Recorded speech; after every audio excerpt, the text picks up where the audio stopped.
Good morning my friends and audience. আমি doctor Ashis Majumdar আপনাদের সাথে আছি বরাবরের মতোই। আজকে আমাদের লেসন হবে ইংলিশ গ্রামার লেসন। আমরা প্রাইমারি স্টেপ থেকেই আমরা সামনে এগোচ্ছি। আমরা প্রথমে শুরু করেছি টেন্স দিয়ে। আজকে আমরা টেন্সের প্রায় কাছাকাছি শেষ দিকে চলে এসেছি। সেটা হলো আজকে আমরা শিখব পারফেক্ট টেন্স। এই পারফেক্ট টেন্সকে আমরা বরাবরের মতোই আমরা বলে আসছি যে আমাদের কনসেপ্টটা একটু ভিন্ন। ঠিক আছে, ভিন্ন বলতে কি, আমরা শুধু একটা মেটাফর বা রূপক অর্থে একটা এক্সাম্পল দিয়ে প্রত্যেকটা টেন্সকে সুন্দর করে বুঝিয়ে দিব। তো আমাদের যে কনসেপ্টটা ছিল সেটা হচ্ছে কি, একটা রকেট অথবা একটা প্লেন জাপান থেকে ছেড়ে বাংলাদেশের উপর দিয়ে আমেরিকাতে যাবে। তিনটে টেন্সকে কভার করবে। জাপান ছেড়ে চলে আসবে, জাপান হবে পাস্ট, বাংলাদেশের উপর দিয়ে যাবে ওটা হবে প্রেজেন্ট, আর ফিউচার বা আগামীতে আমেরিকায় গিয়ে ল্যান্ড করবে এটা ফিউচার। আজকে আমাদের লেসন হবে পারফেক্ট টেন্স। তিন ধরনের পারফেক্ট টেন্স, একটা হলো পাস্ট পারফেক্ট, একটা হবে প্রেজেন্ট পারফেক্ট, আর একটা হবে ফিউচার পারফেক্ট। ভালো করে বুঝবেন।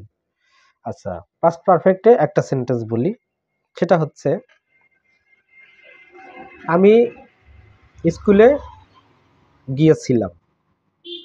আই ওয়েন্ট টু স্কুলও হয়, আবার ওটাকে যদি পারফেক্ট করেন I had gone to school. ঠিক আছে, দুটোই কিন্তু সঠিক। কিন্তু একটু আলাদা ভাবে যারা টেন্স বিশ্লেষক, মানে যারা টেন্স সম্পর্কে যারা গবেষণা করেছেন, ওরা বলেছিলেন, টেন্স সম্পর্কে যারা লেখালেখি করেছিলেন ওই অনেক আগেই, যারা আর কি গ্রামারের অথর, টেন্স পাস্ট পারফেক্টকে বুঝতে হলে সিমুলটেনিয়াসলি দুটো সেন্টেন্স বা দুটো ক্লজ পাশে থাকতে হবে। একটা হবে আগে আর একটা হবে পরে। তো সেটা কিরকম, যেমন ডাক্তার আসিবার পূর্বে রোগী মারা গেল, দুটো ক্লজ কিন্তু। ডাক্তার আসিবার আগে এটা একটা, রোগী মারা গেল আরেকটা। তাহলে আগে যেটা, আগে হচ্ছে বিফোরের আগে যেটুকু ওটা হবে পাস্ট পারফেক্ট। আর যদি পরে হয়, পরে অর্থ আফটার, আফটারে পরে হবে পাস্ট পারফেক্ট। তো দেখুন, কিন্তু আমরা যখন প্র্যাকটিক্যালি কোনো কিছু লিখতে যাই, পড়তে যাই, তখন কিন্তু এভাবে দুটো ক্লাস পাশাপাশি থাকে না। তখন আমরা যদি বলি আমি ভাত খেয়েছি, আমি ভাত খেয়েছিলাম, তাহলে আমরা কি বলি, প্রেজেন্ট পারফেক্টে বলি I have eaten rice, past পারফেক্টে বলি আই হ্যাড ইটেন রাইস। যাই হোক, ওই প্রসঙ্গ বাদ। এখন বিষয়টা হচ্ছে, আমরা যেহেতু তিনটে স্টেপ নিয়ে কথা বলছি, তিনটে এয়ারপোর্ট জাপানে যখন ছিল, কি আমি স্কুলে গিয়েছিলাম, I had gone to school.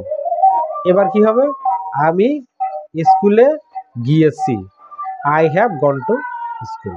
আর ফিউচারে যদি হয় কি হবে, আমি স্কুলে গিয়া থাকিব, I will have gone to school. Clear?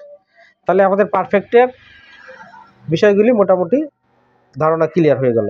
আমি বলেছি পারফেক্ট কন্টিনিউয়াসের কোনো প্রয়োজন আমাদের নেই, এটা একটা কম্পাউন্ড বলা হয়। যেমন কিনা পারফেক্ট আর কন্টিনিউয়াস দুটো যদি জানা থাকে, দুটো একসাথে জোড়া দিলে কি হবে, পারফেক্ট কন্টিনিউয়াস হয়ে যাবে। তো আজকে আমরা মোটামুটি আনুষ্ঠানিকভাবে বলা যায় যে আমরা মোটামুটি একটা টেন্স সম্পর্কে ধারণা পেলাম। এরপরের ক্লাসে আমরা অন্য কোনো টপিক নিয়ে কথা বলবো। তো সে পর্যন্ত আপনারা সবাই ভালো থাকবেন, সুস্থ থাকবেন। আজকের মতো বিদায় নিচ্ছি। Ashis Majumdar. Thank you very much. নমস্কার।